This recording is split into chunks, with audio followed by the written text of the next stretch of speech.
Sujeto, la parroquia, pongamos que es la parroquia, ¿no?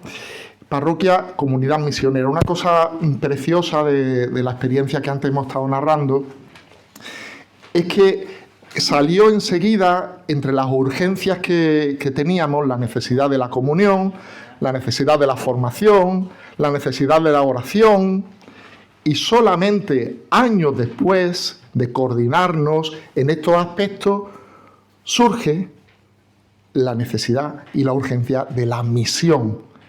Solamente cuando hay constituido un sujeto eclesial, llámese parroquia o llámese también diócesis en una coordinación interparroquial, solamente después es posible ponerse en marcha en una acción conjunta de misión.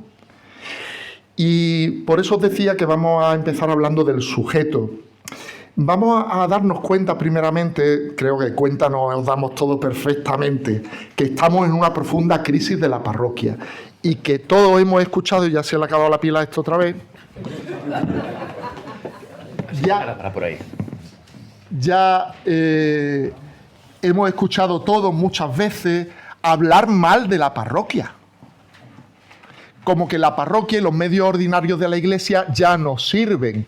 Bueno, pues empezaremos hablando de eso, para después darnos también cuenta, que también lo sabemos todos, de que estamos en un periodo de intensa búsqueda. Antes, comentando con algún compañero, con Jordi, pues poníamos en común estas inquietudes y experiencias que él también ha tenido y lecturas sobre cómo esta búsqueda se está realizando en muchos sentidos, en muchos caminos. Pues bien, la propuesta que desde la experiencia humildemente pues venimos a proponer es que la parroquia tiene un papel fundamental en estas búsquedas en la nueva etapa evangelizadora en la que nos encontramos. Por supuesto, no todo es la parroquia de la evangelización, pero como también antes recordábamos, como sacerdotes diocesanos es lo que nos toca, y la parroquia tiene su lugar también en la expresión de lo que la Iglesia es. Ya el Concilio Vaticano II hablaba de la parroquia como la célula de la Iglesia diocesana. Pues si es célula, pues esto lleva mucha sustancia, tiene el ADN completo de lo que es ser Iglesia en concreto. Vamos a ir poquito a poco desarrollando esta propuesta. En primer lugar, la crisis de la parroquia. Vemos ahí una parroquia un poquito, no sé si le hace falta arreglar el tejado, si le cuelan o no las aguas por ahí, pero tenemos que buscar, ponernos en marcha. Y este hombre o esta mujer con esa brújula me parece que se va a equivocar porque ha perdido el norte, Si os dais cuenta, no está apuntando a donde debe. Hay muchas voces de desaliento. Hay autores, sociólogos que hablan de la exculturación del catolicismo. El catolicismo, ya no nos vamos a meter en estos asuntos que son archiconocidos, pero socialmente sabemos que la realidad del cristianismo y en concreto del catolicismo en Europa está quedando fuera de juego. No configuramos ya las referencias fundamentales de la cultura, vivenciales de la gente. Para muchos, nuestras expresiones como Iglesia Católica resultan crípticas, indescifrables. Son además tan diversas que no saben ni por dónde empezar. Parecerían que son las aficiones diversas de gente a las que le gusta esta forma de vivir, una cuestión cultural, pues unos de una manera, otros de otra, pero que para la mayoría no resultan de interés alguno. Están perfectamente impermeabilizados ante esta realidad de la vida cristiana y eclesial. Igualmente, desde el punto de vista sociológico, ha terminado el programa institucional que dice algún autor. Qué difícil está siendo en todos los órdenes, no solo para la Iglesia, la transmisión de los sistemas de creencias, de valores. Es la crisis de la Iglesia, pero es la crisis de la escuela, es la crisis de las instituciones en el nivel político, es la crisis, bueno, el fin del programa institucional, cómo se va transmitiendo, se va pasando la antorcha de la vivencia, en lo que a nosotros nos interesa, de la fe de la vida cristiana. Y en todo esto, el ocaso de la civilización parroquial. Esa forma de ser iglesia que quedó perfectamente retratada, expresada, fomentada desde el Concilio de Trento, donde la entera cristiandad, pues en el imaginario colectivo coincidía la iglesia con los límites de la sociedad, aunque eso no fuera exactamente así, y donde la iglesia estaba geográficamente parcelada. Y en cada parcelita, una parroquia regida por un párroco que se encargaba de su rebaño. Y así lo tenemos configurado incluso en el Código de Derecho Canónico de después del Concilio. Párroco, territorio, parroquia, venían a identificarse en una relación biunívoca, ¿verdad? Pues todo. El ocaso de la civilización parroquial hoy en día nos encontramos con que eso hace aguas por todas partes. Por poner solamente no sé, hablar de una cuestión que puede ser sintomática, ¿no? ¿Se espera realmente de un párroco, como puede ser cualquiera de nosotros, yo que estoy en una parroquia, más de 20.000 habitantes, que yo esté en la parroquia sentado en el confesionario para saber, conocer cada una de mis ovejas, si se ha metido o no el dedo en la oreja de cada uno? No, es una cosa un poquito extraña. Bueno, el ocaso de la civilización parroquial. Claro, a nosotros nos puede asaltar el desaliento, los demonios del derrotismo.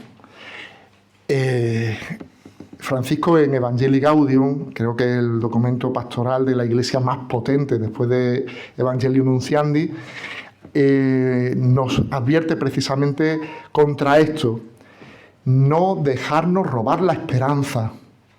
Es verdad que hay crisis, es verdad que algunos cuestionan el valor de la parroquia, pero el Papa Francisco ha insistido: la parroquia no se toca, la parroquia no es una institución caduca, la parroquia forma parte de esa gran tradición con mayúscula de la Iglesia, sin la cual es muy difícil imaginarse qué es ser iglesia, igual que otras instituciones como, por ejemplo, decir que es la catequesis. Catequesis es institución que forma parte de la tradición de la Iglesia, sin la cual, pues bien, derrotismo por apatía, que te da lo mismo una cosa o la contraria.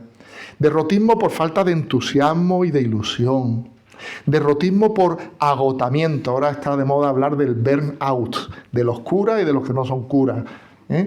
Pero derrotismo también por el lado contrario, porque si fuera este solo el derrotismo de los que quisieran pero se encuentran impotentes, pero más grave es este otro, del derrotismo de los que vienen de vuelta y a todo lo que se proponga se oponen. A ver, ¿qué se está diciendo? Que yo no estoy de acuerdo, yo estoy en contra. El derrotismo de los que viven satisfechos y no parece que se den cuenta del verdadero desafío que tenemos por delante, que se conforman con seguir viviendo la realidad de la evangelización con los cánones y pautas que venimos haciendo desde hace 5 siglos y más.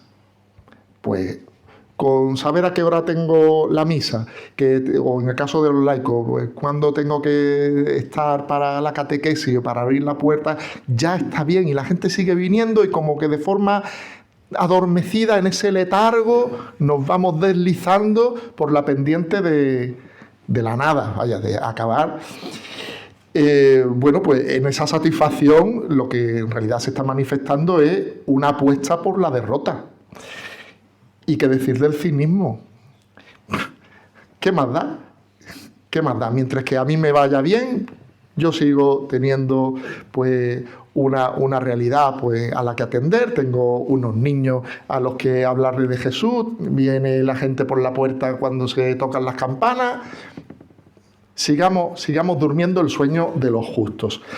Claro, esto hace falta cambiarlo y sinceramente pienso que estamos en una época donde si no atendemos a la llamada de la revolución pastoral, de la conversión pastoral, estamos en un periodo en el que o ¿Afrontamos esa revolución o nos enfrentamos a una involución? No hace falta más que ver las edades, no hace falta más que ver las cifras, no hace falta más que ver las estadísticas. O apostamos por una forma nueva, y las búsquedas son diversas. Por caracterizarlas a todas, fijémonos solamente en los polos. Hay dos polos del actual mainstream pastoral, los que reflexionan sobre estas cuestiones, y hay que hacerlo, pero digamos que las voces que más suenan se sitúan en estos dos polos que son contrapuestos. El repliegue, la llamada opción benedictina, cuando pocos meses antes el Papa Francisco nos hablaba de la opción misionera, sale este libro y dice, no, opción benedictina, mejor en casita y en una campana de cristal para crear una iglesia de perfección doctrinal y moral, un oasis espiritual donde estemos calentitos y nos sintamos los mejores. O bien la huida hacia adelante. Hay quien propone de forma explícita una iglesia elástica, una iglesia líquida para los tiempos líquidos, que en definitiva es hacer corresponder a la época de desconstrucción personal en la que nos encontramos, una deconstrucción de la iglesia. En vez de una sana flexibilidad y adaptación que es necesaria, es un rompan filas y que se salve quien pueda. De tal manera, pues que deconstruimos la iglesia porque un servicio se da de esta manera allí, del otro se ocupan otros allá, y cada cual pues se va sirviendo a la carta. Y esta es la propuesta de una iglesia líquida. Es curioso, Muñoz Seca tenía una obra muy conocida y citada, cuyo título era Los extremeños se tocan. Pues eso. Tanto una propuesta como la contraria coinciden en una cosa. Las dos prescinden de la parroquia. ¿Por qué será? Porque será. Los extremos tienen el riesgo de perder de vista la integridad de la iglesia como una realidad compleja en la que están unidos el elemento divino y el humano, semejante al misterio del verbo encarnado. Los dos fallan por las costuras. Los dos fallan en la cuestión de la encarnación de la iglesia, que es precisamente la razón de ser también de la parroquia desde su inicio, con distintas formas, distintas situaciones culturales, históricas, pero es la fortaleza de la parroquia. Y la misión de la parroquia tiene mucho que ver con la encarnación, y la encarnación tiene mucho que ver con lo que es la iglesia. Ahí lo dice el concilio en el número 8 de la Constitución dogmática sobre la iglesia, esa analogía con el verbo encarnado.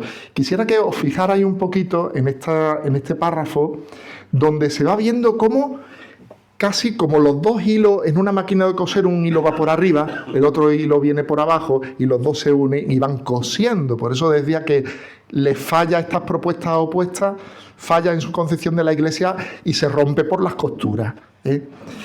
Lo que está puesto en rojo hace referencia a la dimensión espiritual, invisible de lo que es ser iglesia. Pero la iglesia no solo es una realidad invisible, espiritual, ideal, sino que también es un organismo visible, sociedad dotada de órganos jerárquicos, iglesia de la tierra. Bien, claro, ya sabemos la polémica que hay pues, desde tiempos de la Reforma con esta realidad. En la Reforma se subrayaba la condición invisible de la iglesia y parecería que la iglesia se puede configurar, por tanto, pues de cualquier forma. Y sin embargo, no, hay unos elementos que forman de manera inextricable, forman lo que la iglesia es junto con la dimensión espiritual, para formar esa realidad una de la que antes hablábamos. Pues que todos seamos uno. En ambos extremos queda descartada la parroquia como sede de la comunidad cristiana. Mirad, comunidad cristiana pues enseguida nos puede venir a la cabeza muchas realidades comunitarias en la Iglesia. Pero una cosa es hablar de comunidades, desde un sentido pues, de reunión de personas con ciertas afinidades, con finalidades apostólicas comunes o espirituales. Y otra cosa hablar de la Iglesia como comunidad, con un sentido de comunidad que forma parte de nuestro ser, que no podemos ser cristianos sin la referencia a la comunidad de la cual nacemos y en la cual se plasma la realidad de la comunión de la Iglesia. En ese camino de búsqueda, como digo, pues tenemos una línea importantísima que no podemos dejar tampoco de lado, que es la llamada y a veces denostada pastoral de mantenimiento. Pues sin duda, claro que hay que mantener. Ahí tenemos al pobre San Francisco de Asís manteniendo la iglesia, la Basílica de San Juan de Letrán, no se vaya a caer, ese sueño que tuvo Inocencio III, ¿no? Pero estamos en el momento en que somos llamados a una transformación misionera. Ese esquema seguramente os será familiar a alguno, porque el que propone James Malone en su escrito y en las redes, donde desarrolla toda su propuesta de Divine Renovation, ¿no? Es así como se llamaba, ¿no? Pues bueno, una visión que genera una estructura, que reclama un liderazgo, un acompañamiento por personas formadas. Se va creando una cultura, una atmósfera que facilita todo esto, y se buscan estrategias, planes, se eligen instrumentos que dan fruto, pero los frutos los que da el Señor, y a nosotros lo que nos toca es cosechar. ¡Qué consuelo, eh! ¡Qué consuelo! El Señor... hay algunas confusiones que tenemos a la hora de leer el Evangelio. No nos manda tanto a sembrar como a cosechar. La mies está ya dorada. Tenemos que ir a cosechar. ¡Qué consuelo! Bien, en ese camino de búsqueda tenemos tentaciones y podemos dejarnos fascinar por el espejismo de las soluciones mágicas. Querer llenar las iglesias con una receta, con una varita mágica, contratando, por ejemplo, al flautista de Amelín. Yo de pequeñito tenía unos discos donde escuchaba los cuentos con una música preciosa, y uno de ellos era el flautista de Amelín. Fascinante esa historia, ¿no? Y algunos sacerdotes pues se han dejado fascinar por esto, abriendo las puertas de las parroquias a unas realidades, subcontratando la tarea pastoral a estas realidades. ¿Qué ocurre?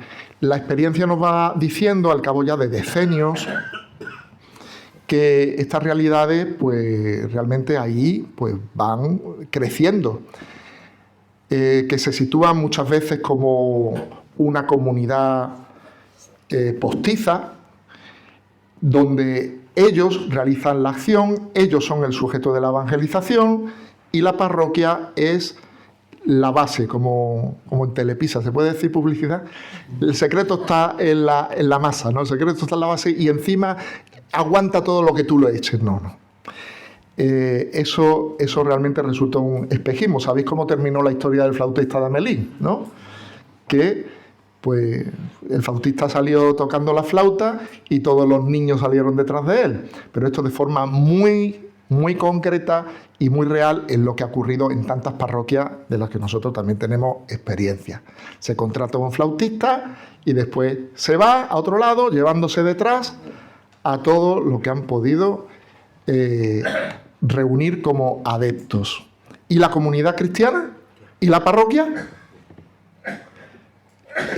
Han crecido en la responsabilidad de hacer frente al reto de la evangelización. ¿Han crecido como tal comunidad? Bueno, con todo, sabiendo que no hay recetas, tenemos que hacerle caso al Señor cuando nos dijo que la iglesia no es un cedro del Líbano. La iglesia es como el arbolito de la mostaza. Le hice una foto a este arbolito de mostaza, que está muy cerca de mi parroquia, ahí en un solar, y ha crecido, mira, de esa manera tan simétrica, tan bonita, ¿no? va creciendo y es capaz de acoger a los pajarillos. Ahí no va a hacer su nido un halcón. En el cedro hará su nido un halcón y ya ningún pájaro más, claro. Si llega el halcón no hay ningún otro nido. Pero ahí se posan los pajarillos.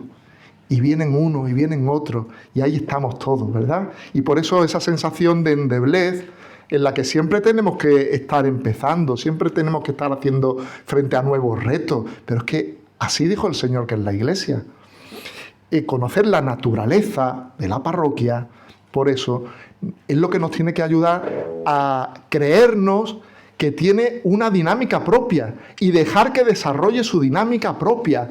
Ese es el sentido de la palabra pues, clásica de naturaleza, de physis. Hay en la parroquia una naturaleza que le permite desarrollar una potencialidad que nos tenemos que creer. Nos creemos o no nos creemos que el Señor ha dejado a su Iglesia unos medios ordinarios que sirven. Sirven. La palabra de Dios sirve. Los sacramentos sirven. El ministerio sirve. Los carismas que el Señor va suscitando y sin los cuales es imposible que haya comunidad cristiana, sirven y solo existen para servir. ¿Nos lo creemos o no lo creemos? Pues yo he tenido que escuchar de personas pues, muy entusiasmadas con su proyecto pastoral propio y su camino. No, es que ya no sirven, es que ya no sirven. Pues ante ese desaliento, a nosotros, pobres diocesanos, que no tenemos nada más que acogernos al Señor, a la Virgen y al Señor Obispo, pues tenemos que decir, pues claro que sirven, es que no tenemos otra y no tenemos otra cosa que hacer, y ahí está también nuestra fuerza, ¿eh?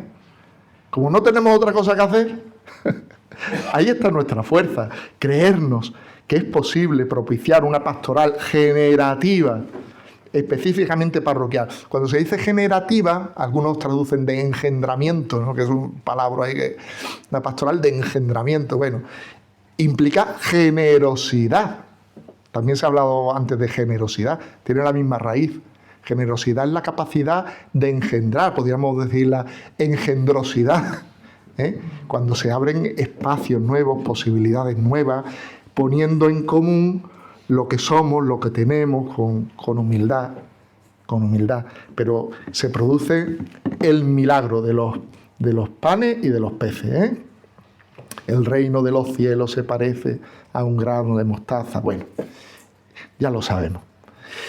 Y mirad, esa es la parroquia de Salva. Ahí lo tenéis con la gafilla, ¿eh? Pues con ese criterio de la encarnación, de la posibilidad concreta y real de evangelizar a través de los medios ordinarios de la Iglesia, haciendo una opción por el dinamismo propio de la parroquia como sede de la comunidad cristiana.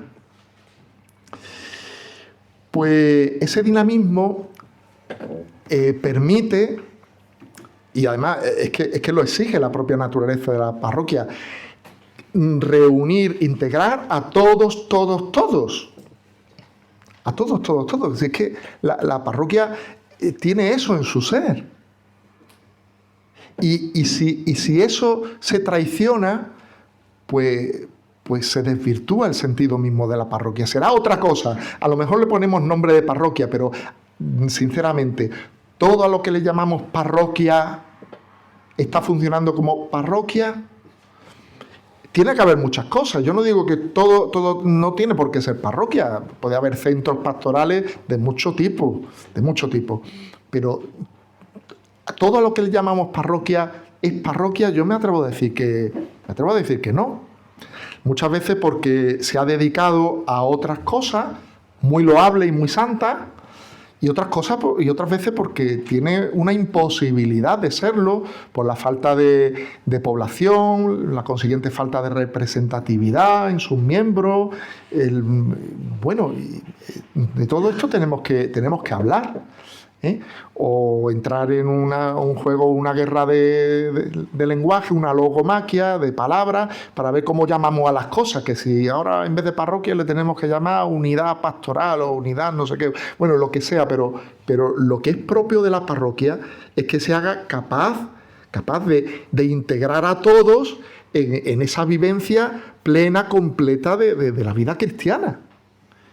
Y que atienda a los distintos niveles, a los distintos ritmos, a las distintas marchas, para no postergar a nadie y, sobre todo, no despreciar a los más débiles, porque parecería que la pastoral entonces es cosa solo de gente muy capaz y gente muy guapina y muy guapines. Y pues, claro, el otro día nos recordaba San Pablo, ¿no? Es que entre nosotros no hay ni gente muy sabia, ni muy potentada, ni muy aristócrata, ¿eh? Entre nosotros somos normalitos, pero hay a todos nosotros normalitos a quienes el Señor nos ha dado el encargo de ir y hacer discípulos. El motor de todo esto no puede ser otro que la caridad, el amor. Amaos los unos a los otros. Eso está en la misma base, ¿no? La oración, la Eucaristía. Sin espíritu no hay evangelizadores. Toda esa experiencia del 440 lo que va a estimular es precisamente esto. Es una genialidad del Papa Francisco. Decir, ¿por dónde hay que empezar? Bueno, pues por donde hay que empezar es porque haya evangelizadores con espíritu, por donde hay que empezar es por ese encuentro vivo con el Señor, por donde hay que empezar, y por eso el 440 se plantea primero como una experiencia que deben hacerlo muy de dentro. Entonces no es, para empezar, los más cercanos. Y como grupo de control, pues alguno que venga que no conozca de verdad al Señor. Y acaban siendo los más entusiasmados, ¿eh? Los que vienen nuevos son los que más se entusiasman. Es una preciosidad, ¿no? Pero lo primero es la caridad, el amor al Señor del Espíritu, ¿no? Y la plenitud de la vida cristiana es la meta. Aquí no nos conformamos con menos. Vamos a ver, ¿para qué tenemos en nuestras manos una parroquia? Es como quien tiene en las manos un Ferrari. ¿Y qué hacemos con esto? No, es que aquí lo que vamos a hacer es celebrar la misa el domingo, los demás días menos el lunes y abrir de 5 a 7:30. Qué pena, ¿no? Qué pena, ¿no? Aquí hay que apuntar a convocar la comunidad y ofrecer la plenitud de la vida cristiana. Plenitud de la vida cristiana. No, que aquí en la parroquia eso de fomentar la santidad y fomentar la responsabilidad en el testimonio, en el apostolado, eso no es para nosotros. Eso, la gente que se lo busque fuera, que se lo paguen fuera. Eso es responsabilidad de todo, empezando por don Sergi. Es responsabilidad de todo. ¿Qué vamos a hacer si no? Pues, dicho lo cual, creo que ha llegado la hora de la comunidad. ¿Me queda mucho? Sí, todavía un ratito, qué bien. Es la hora de la comunidad. Cuando digo esto, quiero decir también que es que en la historia de la Iglesia han sonado muchas horas. Y pienso sinceramente que es la hora de la comunidad. Es necesaria una apología de la parroquia como sede de la comunidad cristiana paradigmática. Esa comunidad cristiana en la cual nacemos todos a la fe y en la cual somos convocados todos para celebrarla, para nutrirla, para hacer la vida allí donde el Señor manda a cada uno, que eso... Hacer también una reflexión acerca del sentido genuinamente teológico de comunidad, tal como aparece en el concilio. Cuando habla del concilio de comunidad, no lo pone precisamente en el hilo azul de la iglesia visible, como si fuera una realidad simplemente sociológica, una reunión de gente afín. Lo pone en el hilo rojo de la iglesia espiritual, forma parte de nuestra entraña. No hay cristianismo sin comunidad. No podemos pensar que comunidad es cosa de algunos aficionados a vivir comunitariamente la fe. No, forma parte del ADN del cristianismo. Y en esto el papel específico de la parroquia, que no es único, pero es el que nos toca, en la comunión y la misión de la iglesia. Vamos por partes. En primer lugar, la comunidad parroquial en cuestión. Hay gente muy escuchada en la Iglesia. Estoy pensando ahora yo miro a Jordi porque es a quien conozco y sé que estos temas le fascinan, ¿no? A Gilles Routier, que lo escucha mucha gente y lo lee mucha gente, que critica mucho esta visión de que la parroquia tenga que ser... ¿Qué es eso de que la parroquia tenga que ser comunidad? Ni mucho menos. ¿Qué va? ¿Qué va? ¿No? Más bien es una institución obsoleta porque nació en una circunstancia histórica y que se ha desarrollado como lugar de encuadramiento de los fieles, con esa cura de alma a cargo del párroco, y que se dedica a prestar una serie de servicios religiosos, pero que se podrían y se deberían hacer de otra manera, más moderna. Bien, hay que pensar, y todos seguramente nos estamos equivocando en algo, pero yo creo que hay que escuchar, además de Gilles Routier, hay que escuchar a más gente, me parece. Y hoy sigue siendo Kairos, tiempo propicio para la comunidad cristiana como vivencia eclesial esencial de todos. Y si a alguien le falta esa vivencia, le está faltando algo esencial. O si no, miremos nuestra propia experiencia. Seguramente todos los que estamos aquí tenemos nuestra experiencia de ser comunidad. No nos la podemos perder, no podemos dejar de ofrecerla. Ese perseverar en la enseñanza de los apóstoles, la comunión, la fracción del pan, en las oraciones que se vivió desde la Iglesia primitiva, que sigue siendo las funciones y las tareas básicas de la Iglesia, y que se dan en lo que llamamos parroquia. Y si no se dan es que no está pudiendo ser parroquia, por lo que sea. O todavía no, o no puede ser, o habrá que ver qué es lo que se hace, ¿no? El milagro de la comunión se da así, en el concurso de todas estas funciones, con dones que el Señor va suscitando. Muchas veces se invocan los carismas, y los carismas hay que entenderlo en el marco propio de lo que es la teología de la gracia y en el marco de la explicación y de la advertencia, de las cautelas que nos pone también San Pablo en sus cartas. Los carismas no es una cosa especial que tienen alguna persona o grupo en la Iglesia. Carisma es algo sin lo cual no existe la comunidad cristiana. Una persona que es, digamos, la elevación que reconocemos desde la fe de los dones naturales y de las posibilidades y las oportunidades que vamos teniendo. Esta concepción de elevación de los dones, de las dotes personales, no me la estoy inventando, Lo decía Congar, que de esto sabía un rato, y tiene un libro así de gordo sobre el Espíritu Santo, ¿vale? Bien. Qué bonito. Terminando la carta a los romanos, asomarnos un poco por la puerta de aquella parroquia, la parroquia de Prisca y Áquila. Y allí estaba Epene, todos los nombres tienen lo suyo, María, Andrónico, Junia, Ampliato, Urbano, Estaquio, Apele. Bueno, cuánto cariño, cuánta historia, cuántos abrazos, cuántas reuniones, cuánto dolor hay ahí encerrado. Y ahí lo explica. ¿Y cuáles son los nombres y los rostros que nosotros ponemos a nuestra experiencia de comunidad, y sin los cuales no hay experiencia eclesial? Es que, ¿cómo vamos a privar a la gente de esta experiencia? A la hora de evangelizar, esto hay que ofrecerlo. ¿Cómo no? Y es que la parroquia es el crisol de la comunión. Conviene a la vocación de servir a la totalidad de la vida cristiana propia de la parroquia, que esta puede ser llamada por antonomasia lugar de la comunión, como hace San Juan Pablo II. En un tiempo falto de auténticos lugares, hay algún autor, ¿no? Marcos G., que habla de los no lugares. Pasamos por los sitios y parece que no se nos invita ni a sentarnos, ni a quedarnos, ni a mirarnos a la cara. Corre, vuela, pasa, compra, etcétera, ¿no? No hay lugares. Pues bien, la parroquia, contraculturalmente y de forma irrenunciable, es lugar para la comunión. Y para la comunión con todo el peso y toda la raíz teológica que tiene esta palabra. Pues la fe tiene forma eclesial, La fe es personal, pero no es privada. Y es antes eclesial que personal.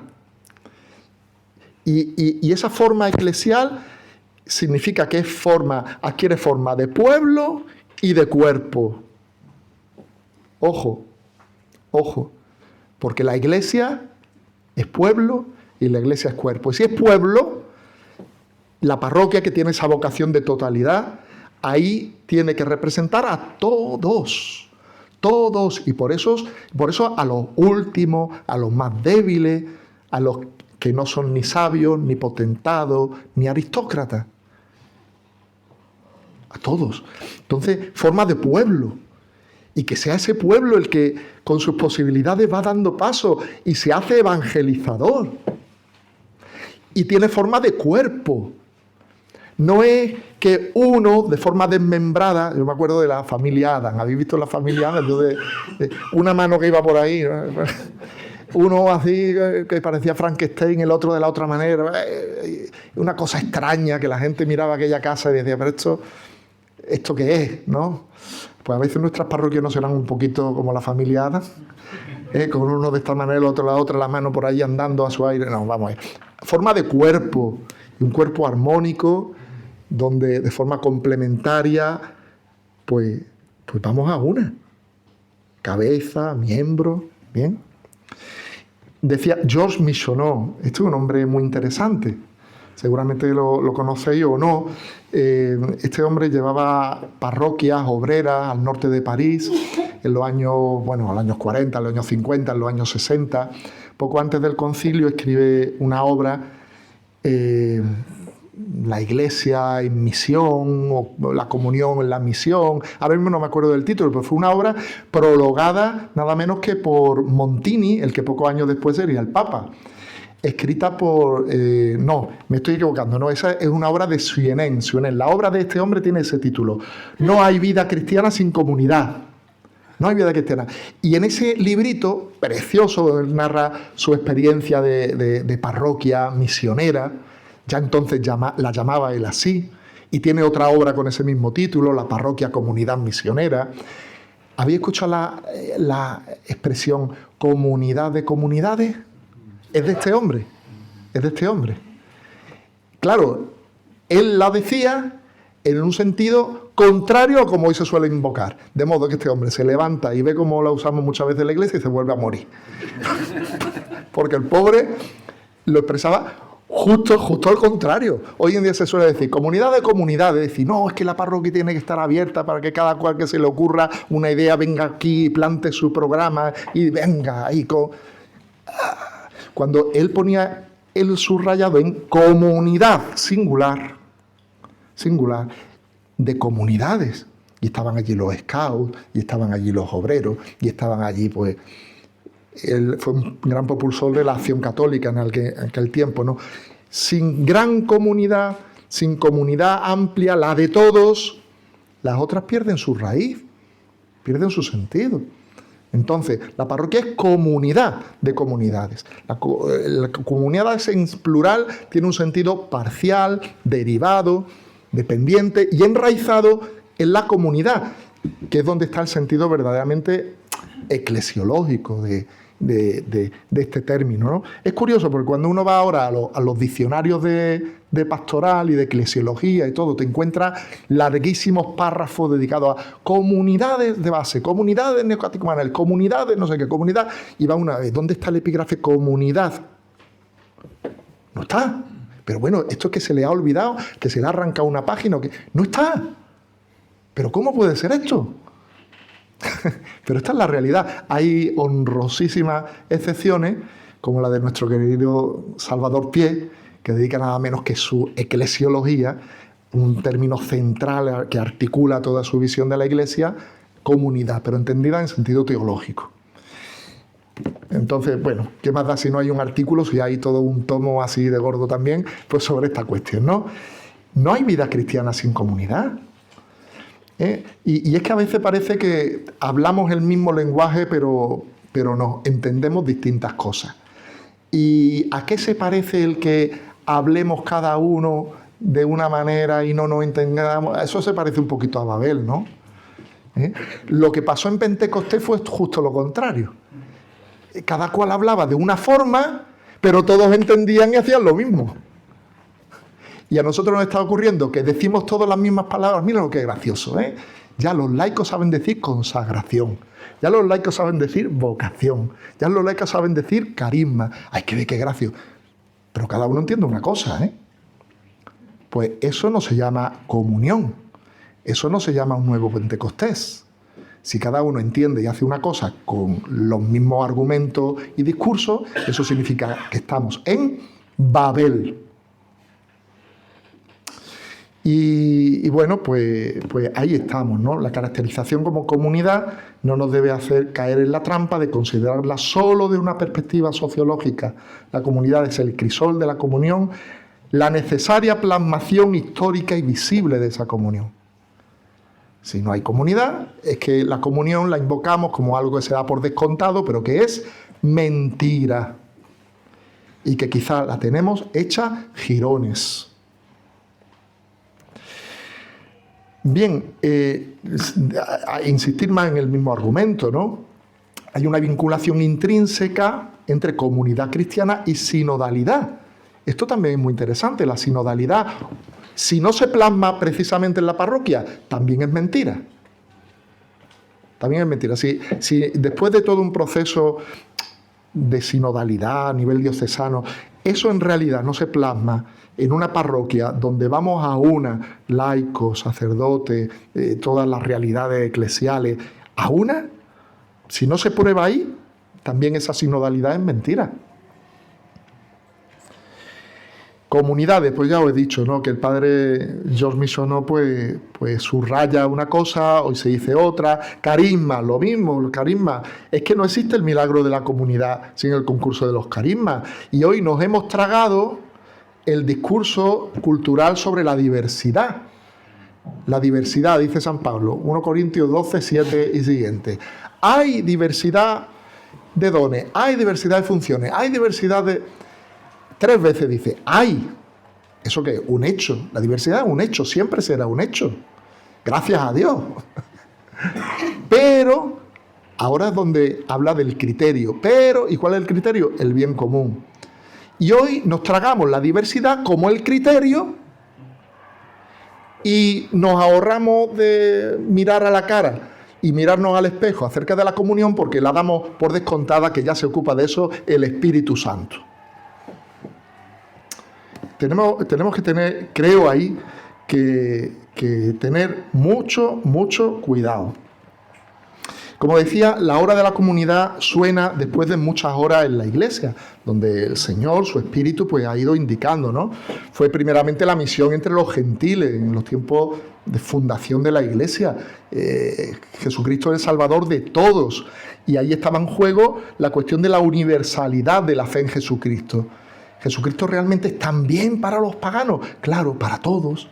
Y sonó esa hora enseguida de la misión entre los pueblos. Después, en distintas oleadas en la historia, según necesidades, ha sonado la hora de los religiosos.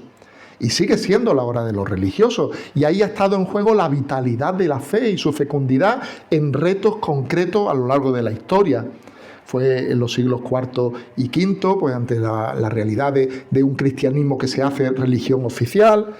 Es más adelante en la Edad Media, las ciudades, la evangelización en el mundo nuevo, América, Asia, siglo XIX, África, las necesidades de las ciudades. ¿Qué os voy a decir, no? La hora de los religiosos. Fue después la hora de los sacerdotes, en el siglo XVI, cuando estaba en juego la constitución de la Iglesia, la fortísima crisis de la Reforma. Y de ahí tenemos la concepción todavía de parroquia de la que antes hablé. Y sonó la hora de los laicos. Y ahí estaba en juego la fecundidad del Evangelio, que tiene que ser fecundo en todos los miembros del pueblo de Dios, y con todas sus dimensiones, también la misión del testimonio, del apostolado. Pues bien, suena ahora la hora de, paso todo esto, que no lo sabemos muy bien, toda la teología del laicado, suena la hora de los laicos con estas tres llamadas. 3 campanadas. Campanadas están aquí. ¿Dónde estaba esto? Ahí, las campanadas, vale. La llamada universal a la santidad. Aquí me dice que ya tengo que terminar. Bueno, pues termino. Llamada universal a la santidad, llamada universal al apostolado, llamada universal a la participación comunitaria. Y mirad, con esa vocación de totalidad que tiene la parroquia, nos concierne esto precisamente. El lugar donde estas llamadas tienen que resonar, la caja de resonancia de estas 3 campanadas, es la parroquia. Que todos se sientan llamados a la plenitud de la vida cristiana, que todos se sientan llamados y respaldados como testigos, como apóstoles en su dedicación pues, concreta o principal, cada cual, ¿no? Y llamado universal también a la participación comunitaria. No es cosa de unos y no de otros. No es cosa que unos han descubierto, sí lo ha sido históricamente. Y ahí está el Señor, su Espíritu, el que lo ha suscitado. Gente que ha descubierto pues, la llamada a ser santo y enseguida pues eso se ha plasmado bueno, pues qué decirlo del movimiento litúrgico, por ejemplo, ¿no? La proliferación de retiros, de literatura espiritual, que tanto bien ha hecho, movimientos espirituales que tanto bien han hecho. Pero es cosa de todos. La han descubierto algunos, pero es de todos. Patrimonio de todos. Llamada a todos. Igualmente, decirlo del apostolado. No es cosa que unos descubren como si fueran cristianos especiales y no sea de otros, ¿no? Es que es una llamada de todos. Igualmente, la participación en la comunidad no es cosa de algunos que son cristianos que vivan comunitariamente respecto a otros que digamos que están llamados a ser cristianos de segunda clase. El Señor nos quiere a todos en primera fila. El Señor nos quiere a todos en primera fila. Bien, no me extiendo más, pero en esta cuestión se juega la verdad de nuestra comunión y de nuestra sinodalidad. Se trata de extender juntos la comunión, eso es la misión. Y de esta manera pues intentar cumplir lo que nos pidió el Señor, que es ir y hacer discípulos. Pues ya he terminado.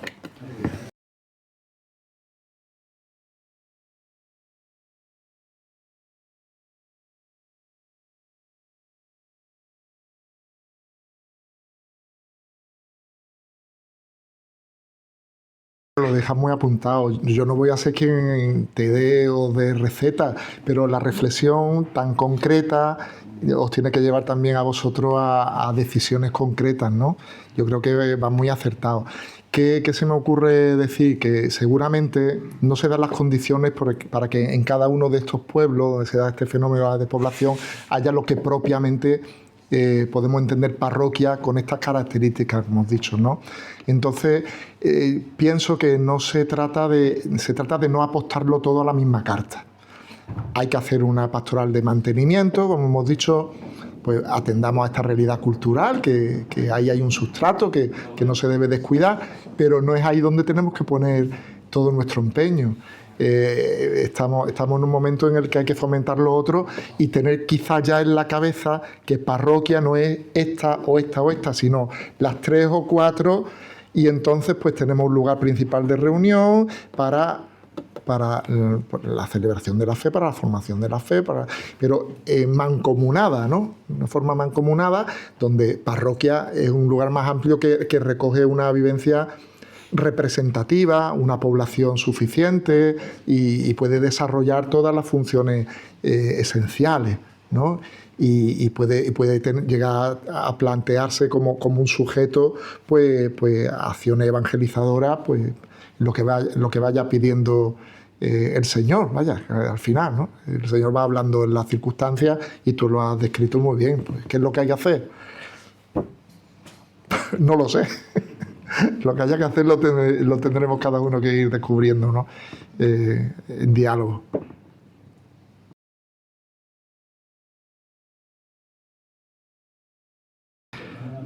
Pues los vamos conociendo. Yo te hablaría pues de mi Alejandro, mi Sigrun, de tanta gente buena que... y que están todos ahí, como digo, llevando adelante con responsabilidad realmente, con responsabilidad, pues la tarea que es de todos y preocupándose de veras como algo que es suyo, pero de todos y del bien de todos, pues cada uno, pues el que está con los pobres, el que está con los enfermos, el que está con los niños, con los jóvenes, y que le duele realmente, ¿no? Gente que tiene el interés de Cristo, ¿eh? Y, y en primera fila tienen que estar todos, y si no se consideran hay que invitarlos. Está siempre el reto que nos dijo Jesús, pues a los pobres los tendréis siempre con nosotros. El reto que tenemos es que todos se sientan de primera fila, porque el Señor nos quiere de primera fila, pero es evidente que no lo estamos, ¿no? No lo estamos pues todos.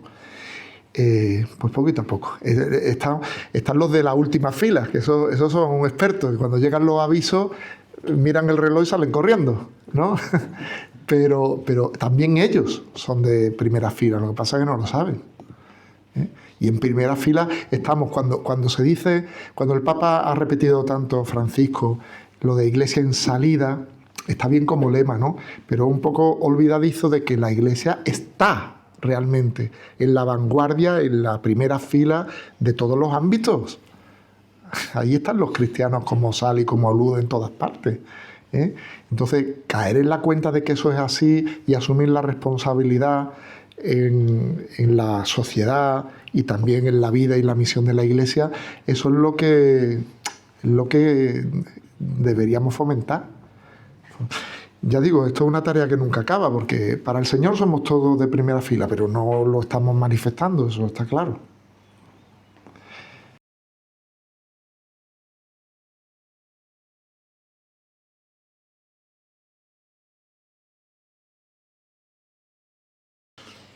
Bueno, las redes sociales, todas las mediaciones son importantísimas. También todas las mediaciones son ambiguas, ¿eh? A veces, como hemos trasladado el lenguaje de las cosas reales para describir las cosas del mundo digital, pues a veces se dicen cosas como comunidad. Entonces tú te pones delante de una cámara y dices no sé cuánto y ya has generado una comunidad. Bueno, una comunidad sin carne y hueso y sin el pálpito de la vida real y de los desafíos reales, me parece que no merece ese nombre, por ejemplo, ¿no? Los jóvenes, yo no soy quien para hablar de esto. La experiencia que tengo con los jóvenes que han ido creciendo. Como surge nuestra tarea como parroquia con la juventud, eminentemente es atendiendo a los que eran niños y ya no son tan niños. Y entonces hay que ir siguiendo de la mano e ir dándoles también su espacio y su responsabilidad y su protagonismo. Entonces, mira, el sábado mismo tuvimos en la parroquia un encuentro muy bonito de todo el día con los jóvenes entre 15 y 23, 24 años, ¿no? Esa edad. Y se le habló la catequesis iba sobre una cosa que yo digo, vaya bobada, ¿no? Esto no les tocaba hablar de esto. Y empezaron a hablar de acompañamiento. Y acabé dándome cuenta de que sí, que le hacía mucha falta, porque se dieron cuenta de que en la parroquia nos acompaña a todos el Señor y que nosotros nos acompañamos los unos a los otros, cada cual con su edad, con su vocación, con sus dones. Y fue una forma muy sencilla, muy sutil de que ellos captaran de que cada día más ellos son responsables. Y pienso que ahí hay un resorte importante, ¿no? Es complicado, ¿no? A los jóvenes les cuesta hoy mucho la estabilidad en sus procesos, están también hiperconvocados a nivel diocesano muchas veces, que los convocan para esto, para lo otro, para lo demás allá. Y qué importante es que tengamos clara la opción por la comunidad parroquial y el papel que también ahí tienen los jóvenes, ¿eh? En la medida en que ellos se van sintiendo responsables, se les ve dando pasos preciosos, ¿no? Y ya pues los que son ya más mayores son compañeros iguales en la evangelización. Esa es la experiencia que vamos teniendo también, ¿eh? Y eso es precioso.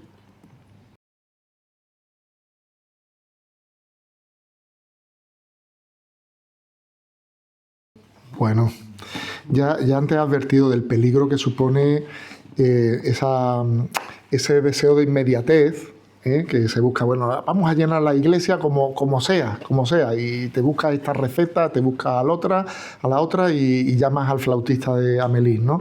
Y pienso que eso es un error. Y luego, en cuanto a lo que es comunidad de comunidades, pues mi apuesta, en mi opinión, hay otras, como ya he dicho, es apostar por la comunidad cristiana en singular, apostar por la importancia de eso y por una relación entre estos dos polos que esté realmente fundada en una visión de la Iglesia, en una visión de la misma economía salvífica, más seria que lo que hoy se suele escuchar. Porque hoy simplemente se invoca lemas como este de comunidad a comunidades, ideas un poco extrañas sobre lo que significa o no los carismas, etcétera, pero a que no se escucha tanto a Juvenesis de Ecclesia. ¿Eso os suena a Juvenesis de Ecclesia? Pues un documento que le encargó Benedicto XVI a la Congregación para la Doctrina de la Fe, precisamente muy preocupado por este tema, y donde Monseñor Ladaria entonces pues lideró esta reflexión que quedó plasmada en un documento muy importante y que muchos han encargado de meterlo en el cajón para que no se sepa nada de él. Y ahí hablaba de cómo fundar esa relación entre la comunidad diocesana, digamos así, y la multiplicidad de iniciativas y agregaciones eclesiales que se está dando.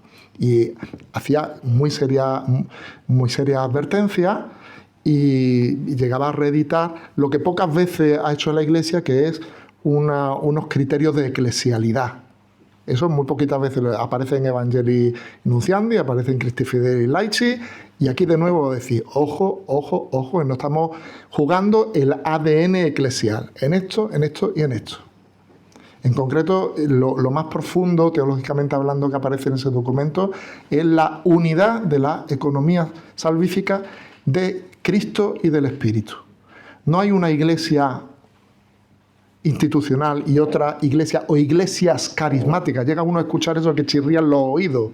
Las iglesias carismáticas. Pero vamos a ver. Hay niveles de reflexión que son tan bajos que no merecen siquiera el nombre de herejía. Pero ahí están, y están escritos, y la gente les aplaude, y los obispos los invitan, ¿vale?